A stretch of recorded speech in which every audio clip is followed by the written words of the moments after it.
আজকে আলোচনা করব জার্মান ভাষার কিছু সাবজেক্ট সম্পর্কে। যেমন ইস, এই ইস অর্থ হচ্ছে আমি।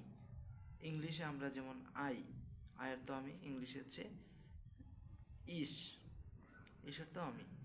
ডু, তুমি, এ ডু মিনস ইউ, ইউ অর্থ যেমন তুমি, ডু অর্থ তুমি। তারপর এটা এয়া অথবা এর, এর অর্থ সে, এর মিনস হি। জি, জি অর্থ সে, সি, এটা পুল্লিঙ্গ এটা স্ত্রীলিঙ্গ, দুইটার অর্থ সে। তারপর ভিয়া, ভিয়া অর্থ আমরা, উই। ইয়া, ইয়া অর্থ তোমরা, ইউ, এই ইউটা প্লুরাল। তারপর জি, জি অর্থ তারা, এইখানেও জি, এইখানেও জি, ওই যে উপরে জি। এই জিটা all time capital small letter দিতে হবে, সেটা সেন্টেন্সের শুরুতে হোক, মাঝে হোক, যেখানে হোক স্মল লেটার দিতে হবে। আর জি অর্থ তারা, দে। আর এই জি, এটা ক্যাপিটাল লেটার দিতে হবে। এই জি হচ্ছে ফর্মাল আপনি। আমি উদাহরণসহ সেন্টেন্স বলে দিতেছি, প্রত্যেকটার উদাহরণ এবং ভার্ব। এই জি অর্থ আপনি। তারপর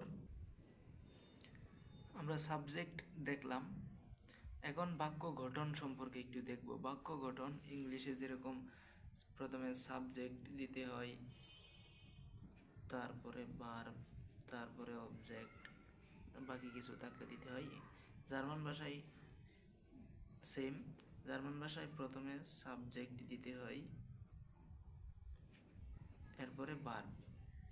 কিন্তু একটা কথা হচ্ছে, ভার্ব জার্মান ভাষায় verb all time second position. Subject ভার্বের প্রথমেও দেওয়া যায়, আবার ভার্বের পরেও দেওয়া যায়, এটা এদিক সেদিক করা যায়। কিন্তু ইংলিশে সাবজেক্ট যেমন ফার্স্ট পজিশনে দিতে হয়, সেকেন্ড ভার্বের পরে দিলে হয় না। কিন্তু জার্মান ভাষায় ভার্বের পরেও ইয়া দেওয়া যায়, সাবজেক্ট দেওয়া যায়, কিন্তু ভার্ব অল টাইম সেকেন্ড পজিশনে। আমি একটা বাক্যর মাঝে দেখাই দিতেছি। বাক্য পরে দেখাই, কারণ আগেই বাক্য দেখাইলে হয়তো প্রবলেম হইতে পারে। কিন্তু আগে আমাদের সাবজেক্টগুলো সম্পর্কে পরিষ্কার হই।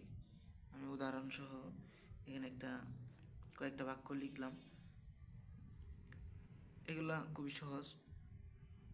ইস, বিন, মানে সাবজেক্ট অনুসারে ভার্বগুলা কেমন হয়। প্রথমে আমি জাইন ভার্ব দিয়ে দেখাবো, পরে মেইন ভার্ব দিয়ে দেখাবো। আমি প্রথমে এই সাবজেক্টগুলোর সাথে জাইন ভার্ব লিখলাম।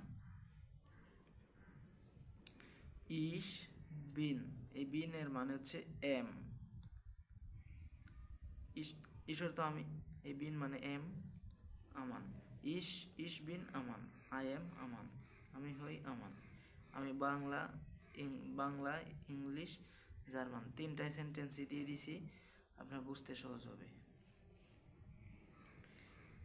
তারপরে ডু বিস্ট, তুমি হও, লেরার শিক্ষক, ইউ আর টিচার। তার মানে বিস্ট এর মানে হচ্ছে আর। এই ডু এর সাথে কি বসে?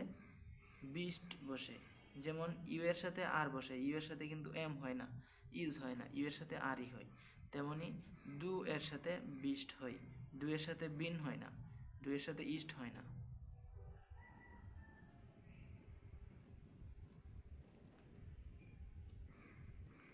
তারপরে তুমি হও শিক্ষক। তারপরে এর, এই এর অর্থ কি? এর অর্থ সে। এর ইস্ট লেরার, সে হয় শিক্ষক। এর হচ্ছে হি, ইস্ট হচ্ছে ইজ, লেরার টিচার।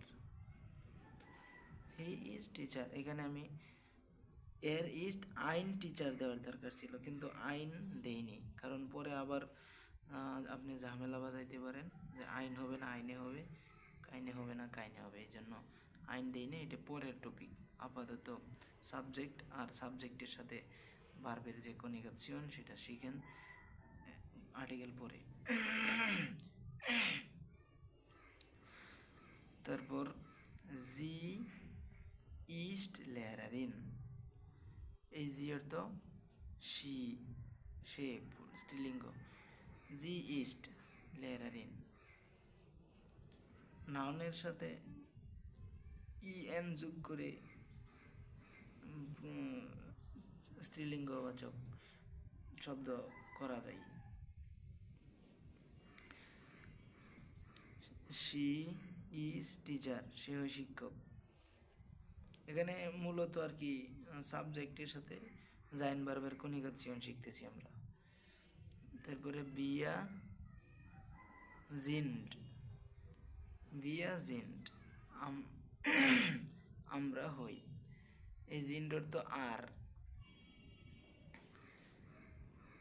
আমরা হই শিক্ষক। তারপর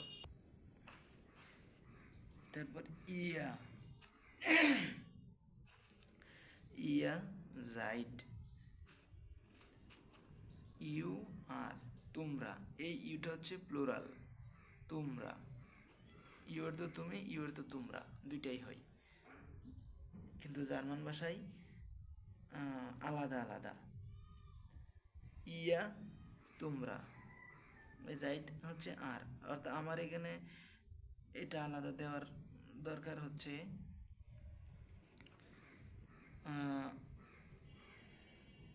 ইয়ার সাথে জাইড হয়, মানে কোনটার সাথে কোন কনিগাসিয়নটা হয় এটা মুখস্থ রাখতে হবে। আমি আরেকটু সহজভাবে দেখা দিয়েছি, দাঁড়ান সবগুলো একটু দেখাই পরে। জি, এই জি অর্থ তারা, জি জিন্ড লেরার, তারা হয় শিক্ষক। জি জিন্ড লেরার, আপনি হন শিক্ষক, এই যে এখানে, এখানেও জি, এখানেও জি, এখানে কিন্তু স্মল লেটার, এই জন্য এটার অর্থ তারা, আর এটার অর্থ আপনি, ফর্মাল আপনি। এখন আপনার কাজ হচ্ছে ইয়ের সাথে জাইড হয়, জির সাথে জিন্ড হয়, জির সাথে জিন্ড হয়, তারপর বি এর সাথে জিন্ড হয়, এই জি, জির সাথে ইস্ট হয়। যখন এটা এই জির অর্থ হবে হি, সি, সে, তখন এই জির সাথে ইস্ট হবে। ইয়াস এর সাথে, এর সাথে ইস্ট হয়, দু এর সাথে বিস্ট হয়, ইসের সাথে বিন হয়। এগুলো পরিষ্কার মুখস্থ রাখতে হবে। আমি এক পৃষ্ঠাতে সবগুলো একটু দিয়ে দিলাম, এই আপনি এইভাবে লিখে নেবেন। ইস্ট বিন ডু বিস্ট, এর ইস্ট, জি ইস্ট, এস ইস্ট, এখানে একটা বাকি ছিল এস, এই এস অর্থ হচ্ছে ইট, এস অর্থ ইট, ইহা হয়।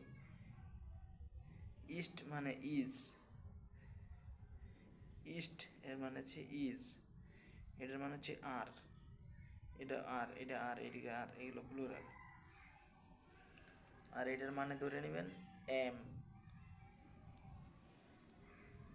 বিয়া জিন্ট, ইয়া জাইট, জি জিন্ট, জি জিন্ট, এই যে আমি পরিষ্কার করে দিয়ে দিলাম, আপনি উঠে নেন। পরবর্তী ক্লাসে সেন্টেন্স গঠন এবং আদার্স কিছু নিয়ে আলোচনা করব। আজকে এই পর্যন্তই। ভালো লাগলে আমার ভিডিওটা, আমার চ্যানেলটা সাবস্ক্রাইব করে দিবেন, ভিডিওটা শেয়ার করে দিবেন। ধন্যবাদ।